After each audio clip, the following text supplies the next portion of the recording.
Clara Wynne wiped her hands on her plain white apron and adjusted the loose bun that kept her hair out of her face. She moved quietly through the gleaming hall of the newly opened Lumina Medical Spa, her footsteps soft against the polished marble floors that mirrored the glittering chandeliers overhead. Around her, the crowd swirled in designer gowns and sharp suits, voices buzzing with excitement over the spa's latest breakthrough in rejuvenation technology. Clara stayed near the back, tending to the stacks of plates and cups stacked beside the kitchen entrance, her simple uniform blending into the background like a shadow. A young woman with a sharp New York accent leaned over to her companion and whispered loud enough for nearby waiters to overhear, "Who dresses like that for a fancy launch?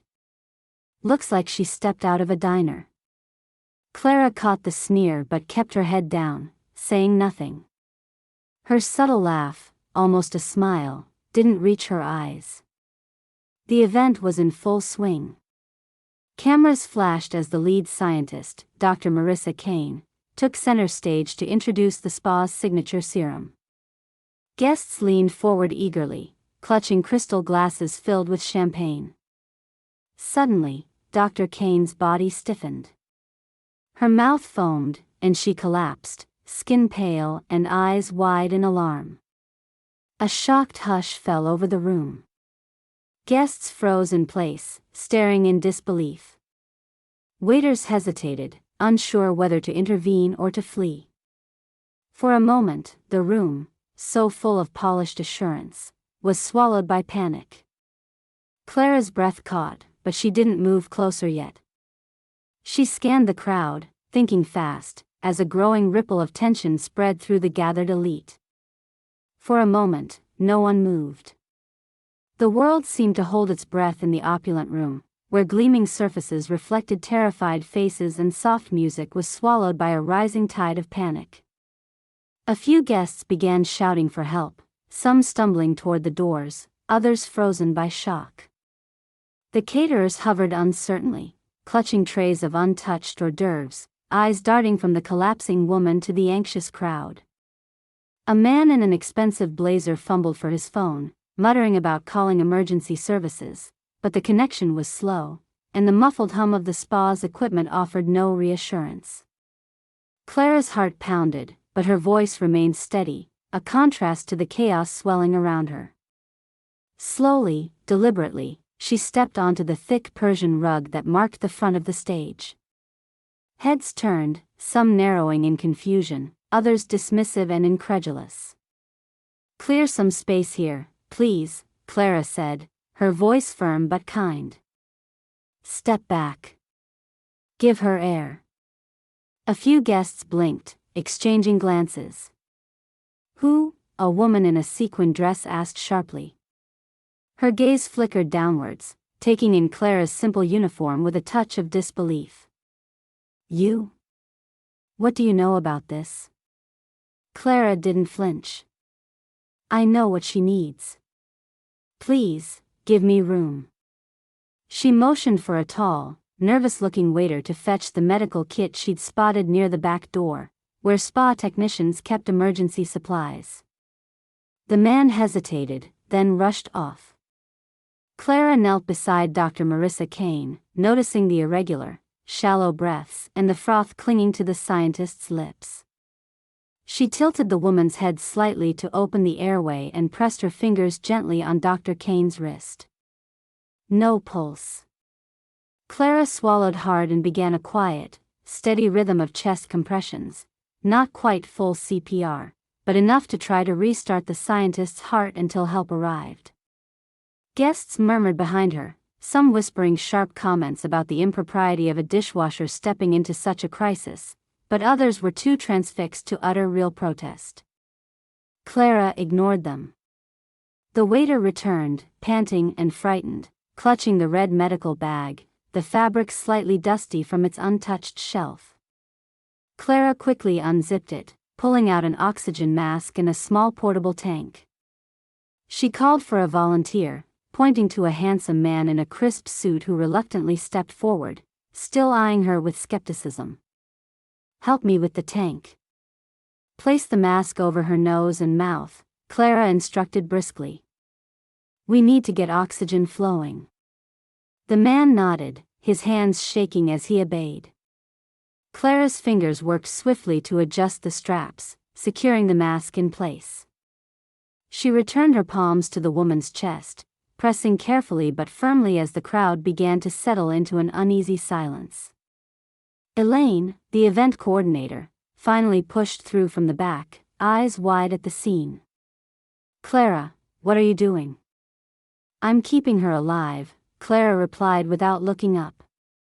"We need to keep her breathing and get emergency responders here ASAP." Elaine glanced nervously around, then impressed a few nearby guests into helping crowd control, asking them to move back and create a clear path to the doors. The pressing mass of gold leaf and designer handbags gave way reluctantly to Clara's calm authority. The atmosphere shifted. The sharp, snobby whispers died in the thick stillness as people registered Clara's steady competence. A fashion blogger with a smartphone stood nearby, silently recording the scene. Others switched off their phones, lowering them from capturing glamour shots to focusing on the emergency. "Her pulse is back," Clara announced quietly, relief threading her words. "Keep her still. Don't lift her head." In the crowd, a young woman's eyes welled up. "Thank you," she whispered, voice trembling. Another guest, a well-known health influencer, nodded toward Clara with a newfound respect. "You're amazing. You saved her." Clara's lips tightened in a brief, weary smile. Her hands slowed, letting the oxygen flow steadily now into Dr. Kane's lungs. She checked the makeshift airway one last time, feeling a fragile rhythm beneath her fingertips. The crisis had not escalated further, and lives were protected. Sirens wailed faintly in the distance now, growing louder by the second. A security guard hurried forward, pushing through the crowd. "Paramedics are here," he barked. Clara rose, wiping sweat from her brow. As trained hands took over, she instinctively stepped back into the shadows, the cool buzz of adrenaline still humming in her veins. The crowd's stare shifted from shock to admiration, the previous sneers and mocking voices silenced by the facts of Clara's calm, skillful intervention. A cluster of guests whispered among themselves, their eyes not leaving her face, as if piecing together the story behind the woman who had saved one of the event's most celebrated guests. Clara looked around, feeling suddenly visible in a way she had avoided all evening. But she said nothing more. Instead, she tucked her hands into the folds of her apron and turned toward the kitchen, the noise of cheers and conversation swelling behind her. Though she slipped back into the dim corridors with familiar ease, the eyes of the luminaries followed her retreat, awed, grateful, and undeniably changed. Clara's footsteps echoed softly in the narrow hallway behind the spa's glittering main floor. In this quieter space, away from cameras and gasps, her mind drifted back to days when her hands weren't just busy with dishes and cleaning but worked with purpose that saved lives. Years ago, Clara was a paramedic in a bustling city hospital, the heart of emergency care. She'd worn a crisp uniform, a badge pinned with pride, and a stethoscope slung around her neck. Her world was one of urgency, the sharp ring of alarms, the controlled chaos of rushed footsteps, and the relentless determination to hold fragile human lives together. One memory surfaced distinctly, a cold winter night, broken streetlights casting long shadows on the city pavement. A call came through about a car accident, a child trapped in a twisted wreckage. Clara and her partner raced through slick streets in blaring sirens, adrenaline tight in her chest.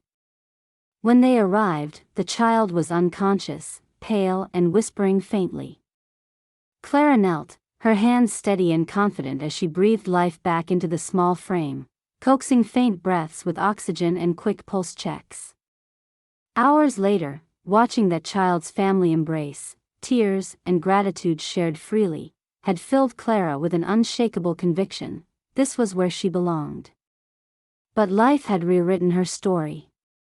The following year, she'd suffered a severe injury, an accident during a voluntary rescue training exercise. A broken leg that refused to heal swiftly, and complications that blurred the lines between strength and vulnerability. The injury sidelined her for months. In that time, without the ability to work and with mounting medical bills, she lost her certification. Hospitals didn't hold positions indefinitely for those who couldn't be on call. Slowly, she plummeted out of her career. Financial strain led Clara to take any job she could find, the dishwasher's station at Lumina among them. It was humble work, but steady, and gave her independence. She kept her medical gear tucked away in a beaten-up bag she still carried, a quiet reminder of the woman she once was. She practiced bandaging cuts at home, whispered first aid instruction to neighbors in need, and kept her knowledge alive even as her confidence withered. One night, long after shifts ended and the spa lights dimmed, Clara sat on a cracked bench in a quiet park with her young daughter, soft curls brushing shoulder. Her daughter asked why she didn't wear the uniform anymore, why she scrubbed dishes instead of helping sick people full-time. Clara smiled, her voice gentle but firm. Sometimes, we have to take care of what's right in front of us before we can step back into bigger things. Her words carried hope but also a weight of truth. Back in the present, her eyelids fluttered briefly as she thought of Dr. Kane's collapse. The sterile, shiny spa stage had transformed into a battlefield, one she recognized all too well. Her hands remembered the rhythm, muscle memory flickering like a dormant flame. Though her title had changed, Clara was still the same person capable of reading critical signs, making split-second decisions. Her eyes hardened with quiet resolve. Whatever the future held, moments like tonight, when calm and chaos saved lives, were the reason she had never quite let go of who she truly was. The dishwasher might be invisible to the world, but Clara Wynne was still a healer underneath the surface. The next morning, the aftermath of the evening's crisis settled like a slow dawn over the city, quiet but undeniable. Clara arrived at the Lumina Medical Spa just as the staff were unlocking doors, the early light reflecting softly through glass panels and glossed marble. She had intended to slip in unnoticed, resume her dishwasher duties with a careful whisper of her usual routine. But the moment she stepped onto the tiled floor, the atmosphere was different. A low hum of conversation drifted through the staff lounge, punctuated by surprised glances cast her way. "Clara," a voice called out, clear and warm.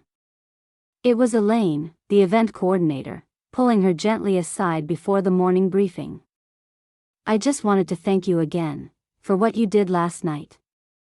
You saved Dr. Kane's life. Everyone's talking about it." Clara shifted, fingers tightening around the cloth she carried. Gratitude felt strange, almost foreign, but she nodded. "It was nothing. Just did what anyone should." Elaine shook her head, her eyes bright. "No, it wasn't nothing, you stepped up when no one else knew what to do. The guests are posting videos everywhere. There's even a health blogger who shared your story, calling you a hero." Clara blinked, disbelief flickering. A quiet murmur rose behind her as other staff members gathered around, offering smiles and nods of recognition. The invisible barriers that had held around her like armor seemed to chip away under their weight. Later, during the spa's mid-morning meeting, the spa manager addressed the team, his voice genuinely impressed. "I want to recognize Clara Wynne. She acted swiftly and saved a life during our launch. Her calmness under pressure reminded us what true professionalism looks like." Applause rippled through the room, and for the first time, Clara felt the spotlight not as a burden but as something less heavy. Throughout the day, guests trickled back for treatments or consultations, many seeking her out by name. A woman who had attended the gala approached Clara quietly, eyes misting with emotion. "Thank you," she whispered. "If you hadn't been there, I don't know what would have happened." Clara smiled, a flicker of warmth softening the usual reserve in her gaze. Social media buzzed unexpectedly with clips of the event's crisis and Clara's intervention. Photos showed her kneeling beside Dr. Kane, oxygen mask in place, hands steady and determined.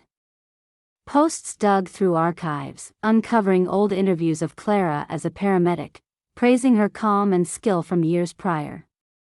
Comments flooded in, a chorus of appreciation and admiration from people worldwide who recognized the bravery in her quiet resolve.